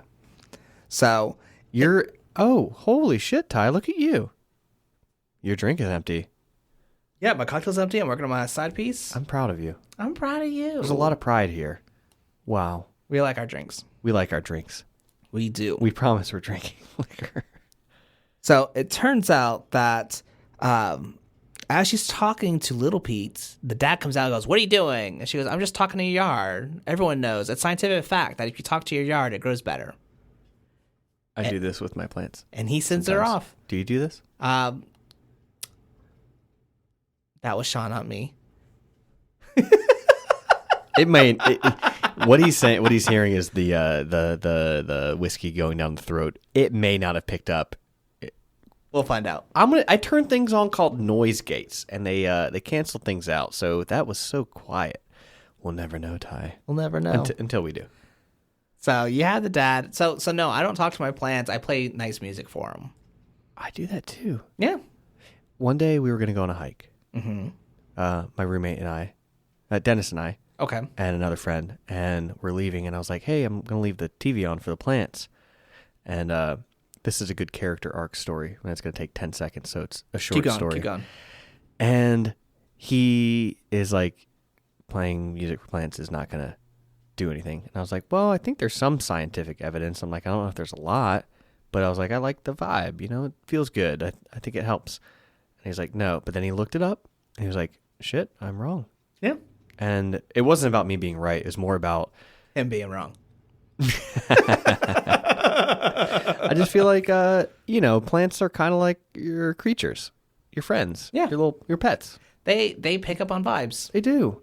Yeah. I don't like go up and whisper often. The sweet nothings that dad was doing. Oh my goodness. Oh, I mean, he's saying some stuff. He is. He's speaking sweet and that nothings. Shot where they cut from him on the lawn and they kind of, like boom down to underground. That's actually a really compelling shot for the time period. Yeah. And then he calls his dad a Nimrod. Yeah. That was a beautiful thing. There's no better insult. None. Maybe Dingus is up there? Nimrod is classier than Dingus. What about a Dingrod? That's a new one. I like it. You Dingrod. You Dingrod. Yeah, welcome to the Dingrod podcast. You Nimbus. Oh, no. Well, now you're just a pisser.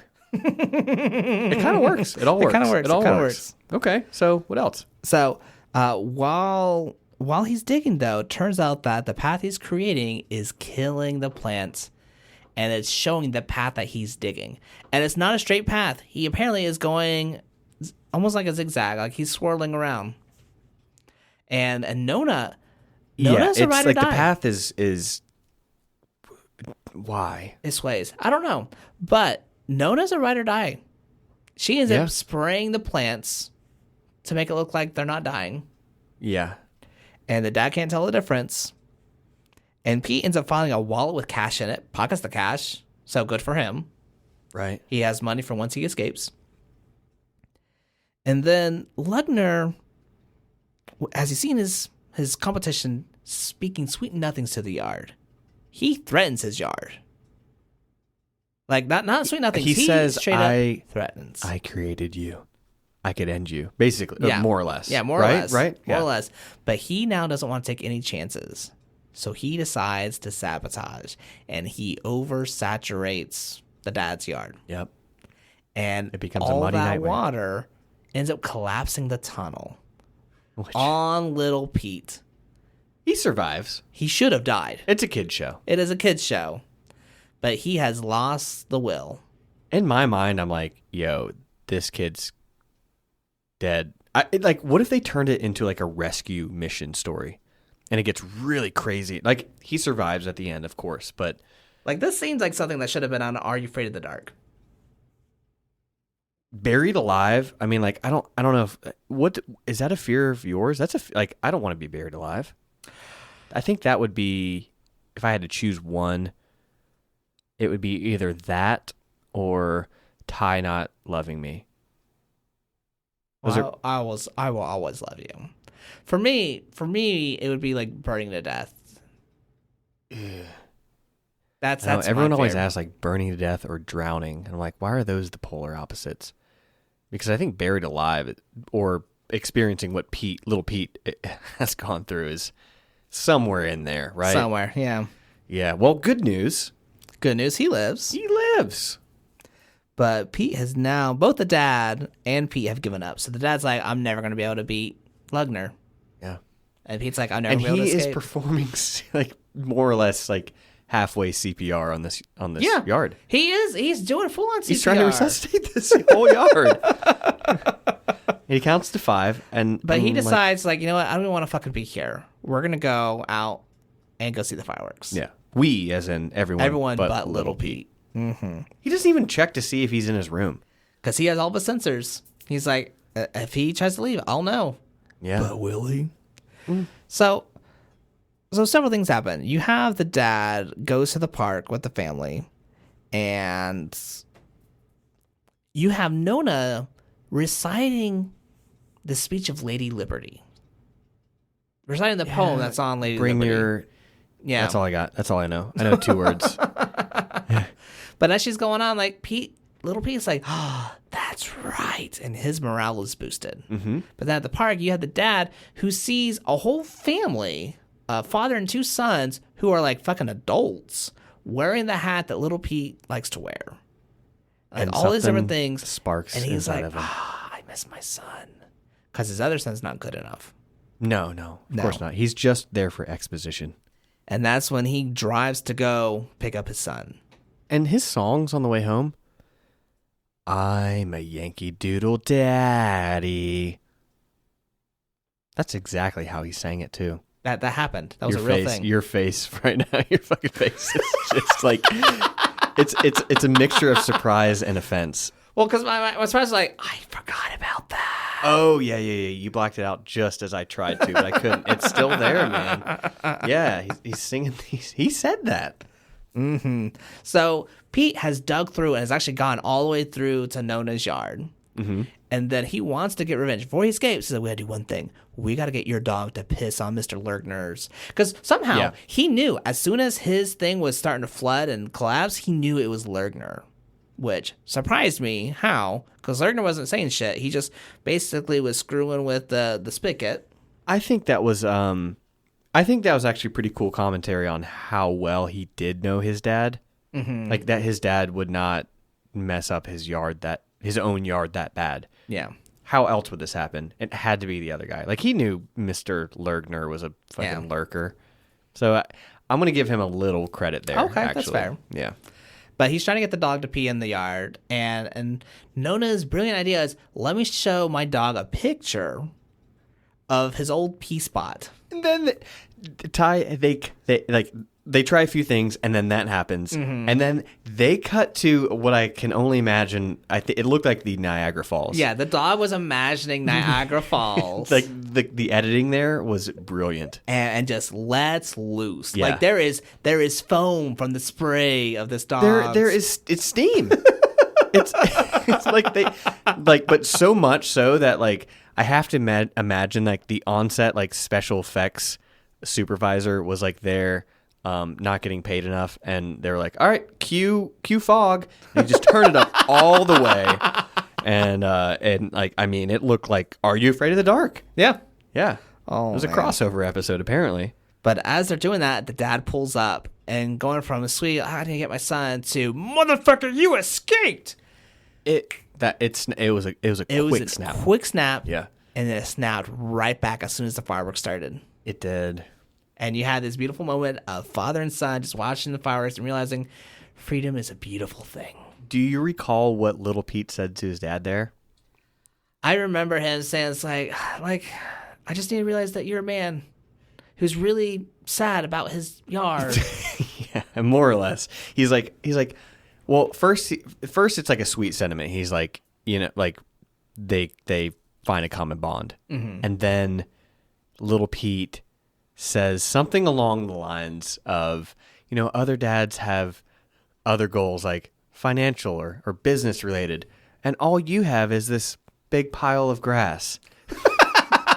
And that's like, yeah, like, that's what I have. yeah. And it was a good payoff. It was sweet, but it was also like they both were able to stay in their character lane. Yes. And then Harriet the Spy kind of comes up and kind of watches the fireworks with him. Yeah. And then it turns out that both parties have now cheated. You have Mr. Lergner overhydrate the yard of Dad, and they got the dog to pee on his yard. So they decided to call it a truce until next year. Somehow they came to a middle ground. And they settled on Little P. It's like, well, stop being grounded. You're just going to mow both yards for the rest of the summer. So who's the real villain, Sean? It's not Little Pete. I don't know. I think it might have been. Maybe this was the prequel to Harriet the Spy. Maybe. We'll find out. Maybe she put those cameras in there. No, because Lergner, she was working aside. Lergner had all the computer stuff, so no, it's clear. Lergner's the villain. Lergner's a piece of shit. He's a creepy man. Yeah, he's a serial killer. If you put cameras in someone else's yard, that is bad. But it's not even that. He has it in his yard monitoring someone else's yard. Yeah. That's stalkerish. That's creepy. That's serial killer vibes. It's just bad. You don't do it. Who's the real villain, you ask? Still Mr. Lergner. And so the more you know announcement, don't set up cameras to look at someone else's yard. Please don't do that. Don't be a Mr. Lergner. No, if you're that kind of person, check in with yourself. Do some breathing exercises. Ask yourself, is this contributing to my well-being? Is this who I really want to be? Because the answer is no, God damn it.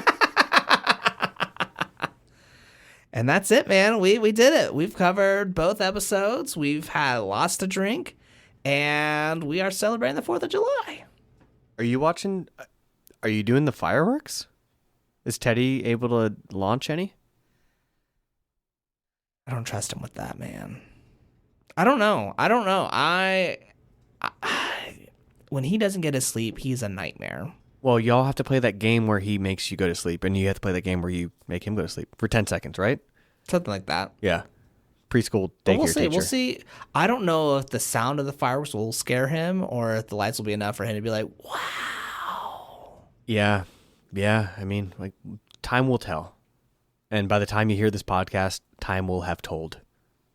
And then we'll be like, if I could turn back time. We almost made it. We almost did. Everyone, we almost made it. This has been fun. The first half was hot as hell and difficult at times. But now we're feeling cool. We're feeling drunk. I think I'm learning that we just leave the AC on. We're enjoying. Like, we'll take a look and make sure that it's not affecting the audio. But guys, we've missed you, Sean. I've missed you. It is mutual, my friend. Please listen to this podcast so that we can keep doing it. Yeah, we have things that Ty are gonna say. Yeah. Again, if you question whether we were enjoying whiskey, I'm pointing around the room. If you question whether we're enjoying whiskey, question no more, because listen to what we say. Yeah. So I promise to do better on the social media. So I'll be posting more. By all means, interact with us, message us if you got questions, or if you like, hey, I would love for you to cover this show or this Nickelodeon movie. Like, talk to us. Yeah, I think we have a pretty good ensemble for the rest of the season, and I think it would do us justice if we just kind of did like a quick run through of like what we plan on talking about the rest of the season. Yeah. I mean, we plan on talking about Cat Dog and Angry Beavers. We've already mentioned talking about Harriet the Spy. Clarissa Explains It All. The Secret Life of Alex Mag. We're going to do Hey Arnold again. Hey Arnold again. We're actually going to have a special guest for that. Yeah. I think we're going to do I think you may have said it, Keenan. Just a Keenan episode? Yeah, kind of like a tribute to Keenan. Yeah. That's if we get this one particular guest who wants that. Like we have an idea of what we want to cover this season, but we have a couple spots that we would love your suggestions. We would love to cover what you want us to cover. We would love for you to give us at least a 2-star rating on Apple Podcasts or Spotify, preferably 5. And then I'm going to put up a picture of the cocktail with the recipe. Let us know if you tried it and what you think of it. And Ty, where can they find us? They can find us on Instagram, on Facebook, on Twitter at Whiskeylodeon, or on YouTube. Yeah, we now are starting to put this stuff on YouTube. Yeah, it's still audio. Yeah. It's technically a video. We're not ready yet. We're not ready yet to do the video thing. Yeah. I'm looking at your face and you're looking at my face. And it's an agreement. Yeah. Because we need more support before we can start adding video to it. And we want to. We want you to be able to see the drinks we're drinking and us interacting. But we don't only want you to hear the cringe. We want you to see the cringe. Oh, yes. Yes. That is our official motto. We want you to be able to see, like, is he looking at the penile figurine? Yes. And if you want more of those in the podcast, just let us know about all the things. Ty, I hate to do this, but you're going to say 2 words and we're going to have to do it. Oh, yeah. We're going to have to do it. All right. And we're going to paint this picture real quick. My drink is substantially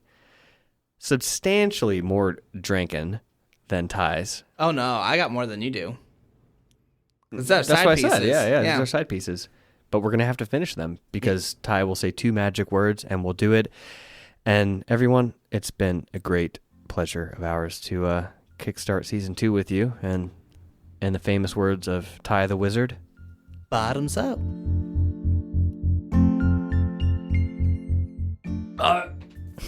It's so salty. It's the good kind. Oh, it's the good kind. I wasn't ready yet, man. I started laughing. I was like, no, I can't spit this out. Oh. Jefferson's Ocean. He's going to cardiac arrest. It should never be tongue.